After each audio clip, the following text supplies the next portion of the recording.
I'm going to do a quick random review because even though I'm doing my kind of series, I'm going to do individual reviews. So this is Kokoro. It is a little bit of an older book. It's by Natsumi Soseki.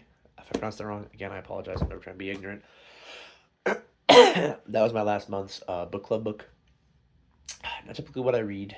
So I'm gonna kind of go into it. I've decided in the future too, like it's hard to review something without doing some sort of spoilers. So with kind of every video I have, there's gonna be some sort of warning for spoilers, and I'll try to be kind of coherent. And I'm not gonna needlessly spoil it, but I need to talk about the themes. So this book follows a character who's an unnamed protagonist. He sees a guy in a bath with like a Westerner, and then like draws his interest, thinks he knows him, finds out he doesn't, starts talking to him, and they only ever call him Sensei. They don't ever tell you his name, and they form this weird relationship.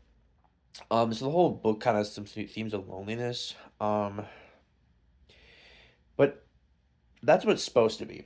A lot of people online, and even what my book club talked about, was loneliness. I thought it was much more, instead of loneliness and isolate. I mean, there was isolation, but it was regret. And this whole book to me, I don't know if this is even the author's intention, but this just to me seemed like a failure of like accountability, I guess. So let's give a quick a quick plot synopsis. So this is gonna be spoiler every kind of fear. You can skip this part. Um, Guy meets the sensei guy. The guys are talking. He finds him interesting. He's a retired like professor. He's a smart guy, whatever.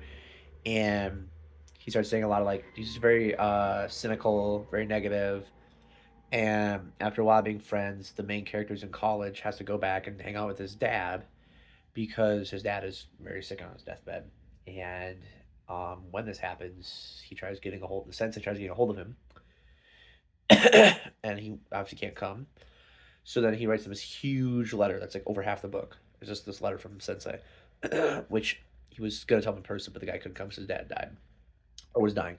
And the letter literally just basically starts out with like, "By the time you read this, I'll be dead" type stuff.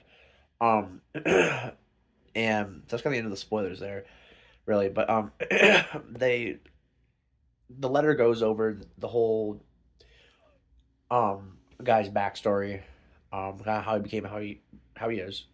And it's a little more spoilers, I guess. Um, his whole story is he was cheated out of like an inheritance. Met these really nice people, took him in. Then he had a friend that was a kind of spiritual religious guy. Told him, "Hey, take him in too. He's really nice." The dude ended up falling in love with the girl that he was in love with, and the sensei guy just like was purposely really bad to him, so he wouldn't pursue the girl. He pursued the girl. She said yes. The other guy found out and hung himself. That's literally the meat and potatoes. And so what I find this book really interesting is it's supposed to be about loneliness, which to me is just a failure of the sensei character, because there's like so sensei literally had this family, had this community, even though his birth family had cheated him, because again, um, his birth family died when he was young, and then I guess his uncle took him in and they cheated him out of inheritance or something. So he's this bitter, untrusting guy, and that's what leads him to be beefing with the spiritual guy when he lives, because he lives with the mom and a daughter who are both very nice to him for months before this guy comes, and he ends up being like really paranoid, and what ends up happening is the guy's torn between his faith and the girl, and this guy's named K, not the main sensei guy, and so the K kind of confides in him like, what should I do, and he ends up basically pushing him the wrong way because he wants to go for himself. Fast forward to the future, he lives, dies, and marries the girl that they're fighting over. He never tells her why the guy killed himself, how it was kind of his fault, or anything like that. And the whole book is about like loneliness and this stuff. And there's some other themes there about the Meiji Empire dying and like stuff and like honor. And personally, there's a lot of questions like what he did and like if he was a coward. And at the end of the day, my personal conclusion of this book is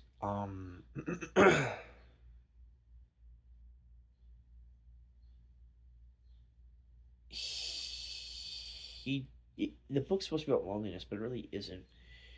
In my mind, this is what I see. The main character, that's the modern time for the book, meets Sensei and has what's happened, is lonely. Sensei is lonely. Both of them react to it different. The main character kind of talks to college friends, ends up getting close to the sensei guy and forming a meaningful relationship and being there for his family despite having family problems himself. So he has these issues and he kind of just does something about it. Where Sensei had some parents die, pretty tragic. Had a nice, caring family that took over, but then did one thing to cheat him out of his inheritance, which wasn't even cheating. They basically were like, you can still get it, you just got to marry your someone, and he didn't want to, which is valid on him, but he can't complain. And again, I'll admit it's a pretty crappy thing they did, but I don't think it undoes all the good they did. But anyways, so then he meets his new people, take him in. Instead of starting fresh, he still does better. And then he screws over his friend. It's kind of cruel. I don't think he's the worst person in the world because the K guy actually didn't 100% like either. But then he never tells. He never comes clean. He never explains to his wife. And I don't know how he doesn't, he lives that guilt. And so he never tells her anything. And for one last reference point, in the ending or in the modern day, he's super bitter, super quiet, super aloof, always visits the guy's grave, and never tells the wife why. At that point, just divorce her. And so to me, this just really shows you loneliness, isolation, yeah, but it's different ways of handling it. And I guess it's supposed to be about isolation, so maybe it is right. Maybe it's about loneliness, but like for me, I really found that it shows two different ways of handling it, and I think we're supposed to feel bad for the Sensei character, and to an extent, I do. But he's just a bitter guy, and I don't really feel for him because he had something awfully bad happen.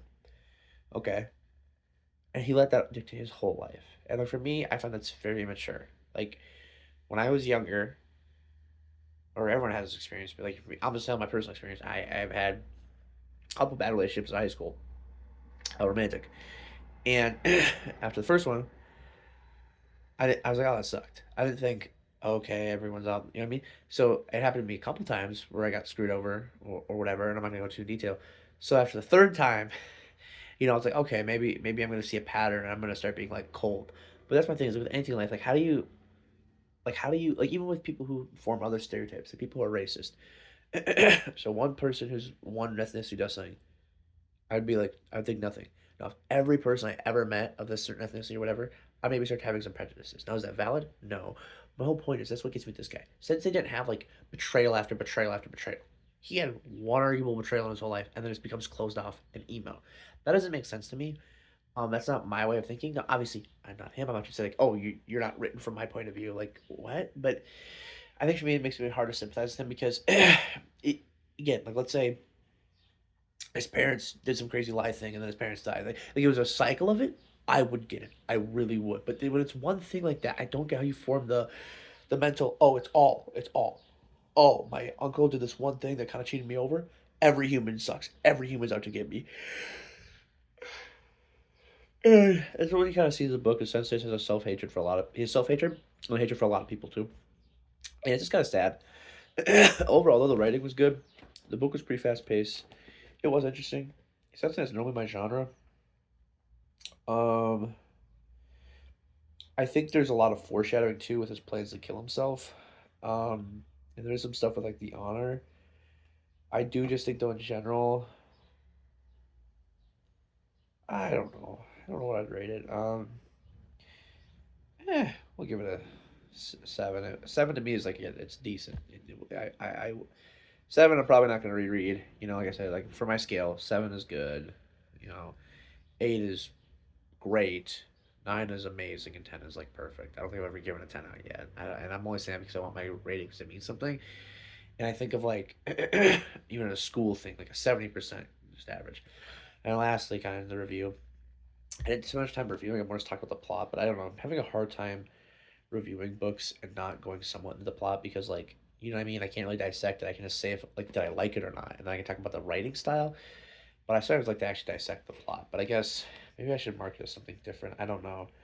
The problem is I wanted to go so much into the plot is because I already did it with my book club. I don't know. I'll worry about it later. And I guess I don't really watch this just for me.